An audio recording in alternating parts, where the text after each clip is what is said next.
हाय दैया, सासू माँ उम्मीद से है।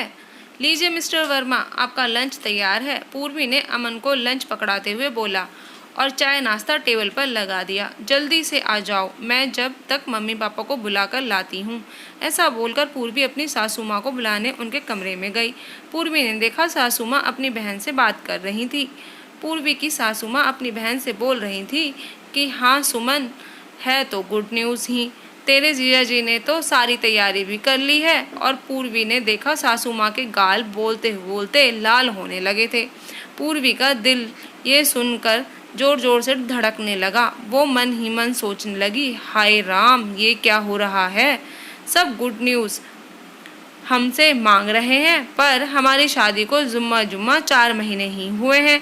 पहले थोड़ा एंजॉय कर लेते, फिर बच्चे के बारे में सोचेंगे।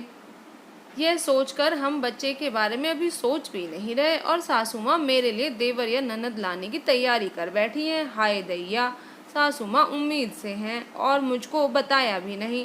अमन को कैसा लगेगा सोचकर कि उसके बेटे या बेटी होने की उम्र में भाई या बहन आ रहे हैं। पूर्वी का दिल धक धक करता रहा। तभी अमन ने पूर्वी को आवाज़ लगाई, अरे पूर्वी कहाँ रह गई। पूर्वी से कुछ नहीं बोला गया, वह तो चुपचाप आकर बैठ गई।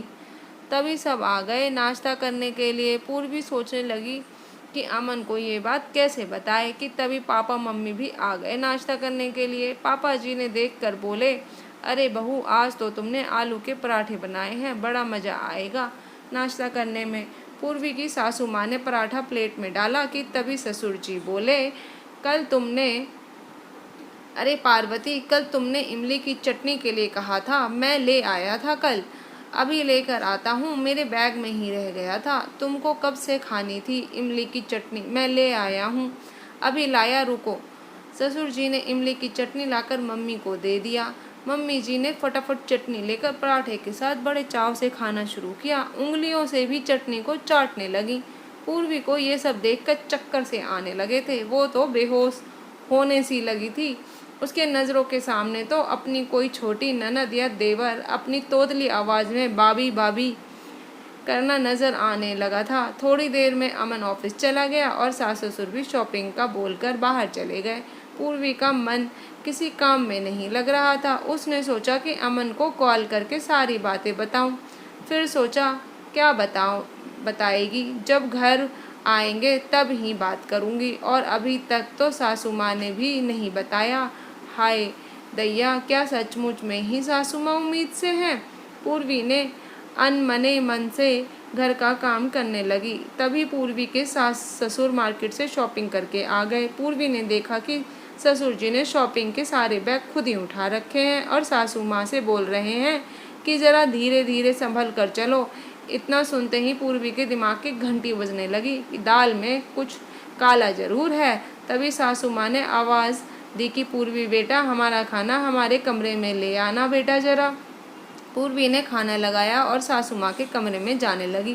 पूर्वी कमरे के पास पहुंची तो देखा सासू माँ एक नया गाउन पहनकर देख रही हैं और ससुर जी उनके पेट पर हाथ लगाकर बोल रहे हैं कि ये वाला रहने दो, ये वाला पहन कर देखो। और हंसकर बोलने लगे कि इस गाउन में तो तुम्हारा बेबी बम दिख रहा है। पार्वती जी इस बात पर मुस्कुरा दी।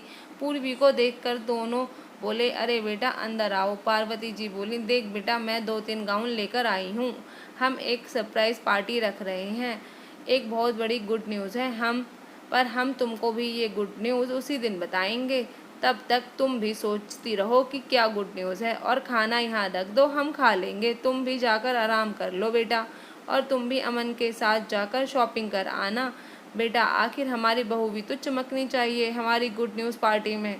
पूर्वी खाना रख कर अपने कमरे में आ गई और अमन के आने का इंतज़ार करने लगी। पूर्वी ने तो पूरा का पूरा अंदाज़ा लगा लिया था कि गुड न्यूज़ वाली पार्टी में सासू माँ सबको देवर या ननद के आने की खबर सुनाने वाली हैं और सब मेरा मजाक उड़ाने वाले हैं और अमन का भी मजाक उड़ाने वाले हैं। सासू माँ ने एक बार भी नहीं सोचा कि पोते पोती खिलाने की उम्र है। दूधो नहाओ पूतो फलो का आशीर्वाद मुझे दे देते और खुद ही पूतो फलो हो गई।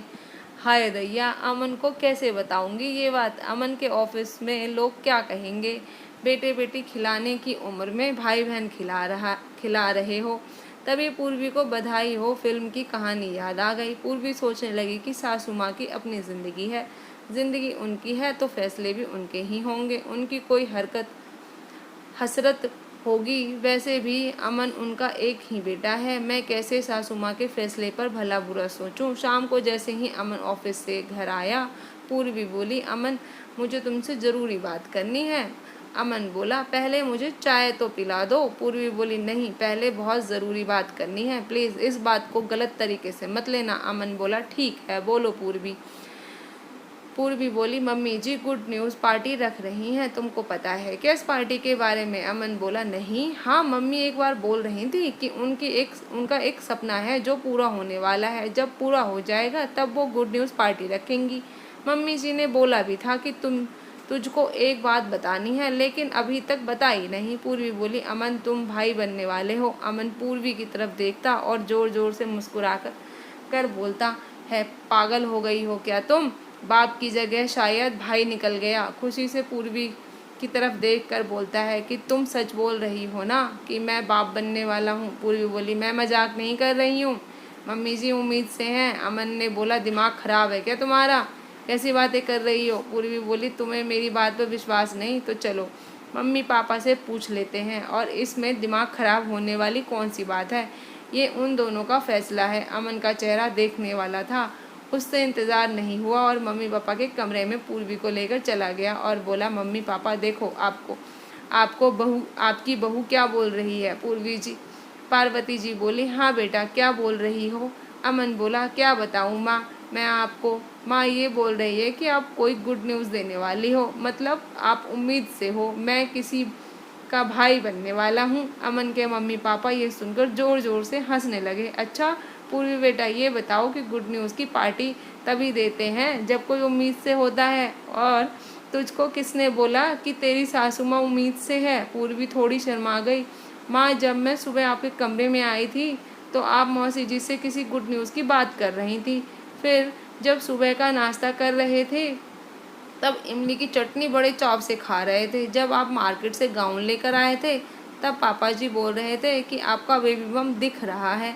तब मुझे लगा कि आप उम्मीद से हो और गुड न्यूज़ देने वाले हो। पार्वती जी हंसते हंसते लोटपोट हो गई और अपनी बहू की मासूमियत देखकर बोली, अरे पूर्वी बेटा, मुझे कविता लिखने का शौक़ है। तेरे ससुर जी जब आर्मी में थे तब मैं उनको लेटर लिखा करती थी, वो सभी लेटर कविता में लिखे होते थे। तेरे ससुर जी ने हमारी 30वीं शादी की सालगिरह पर उन सभी कविताओं को एक संग्रह में सजाकर एक किताब निकाली है जिसको हम प्रकाशित करेंगे। मेरी कविताओं को प्रकाशित करना मेरा एक सपना था जो तेरे ससुर जी इस बार पूरा कर रहे हैं। वो कविताएं प्यार के रस से महकी हुई हैं। तब हम उसी की बात कर रहे थे। तो बताओ, है ना ये बहुत बड़ी गुड न्यूज़ नहीं है क्या? और इमली की चटनी तो मैं हमेशा से ही खाती हूँ, तुमने शायद पहली बार ध्यान दिया होगा।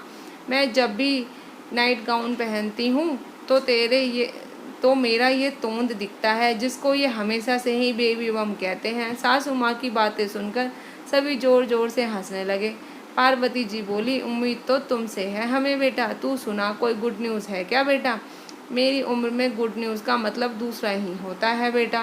पूर्वी शर्मा गई, वहाँ से अपने कमरे में चली गई और अमन भी पूर्वी के पीछे पीछे आकर ज़ोर ज़ोर से हंसने लगा और बोला, हाय दैया, मेरी बीवी उम्मीद से है क्या?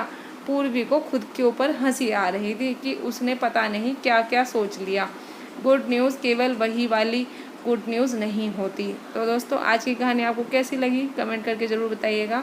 आई होप सो कि आज की कहानी आपको अच्छी लगी होगी। तो प्लीज़ चैनल पर न्यू है तो सब्सक्राइब कर लीजिएगा, पुराने हैं तो पूरा देखने के लिए धन्यवाद। फिर मिलती हूँ नई वीडियो के साथ। Bye bye.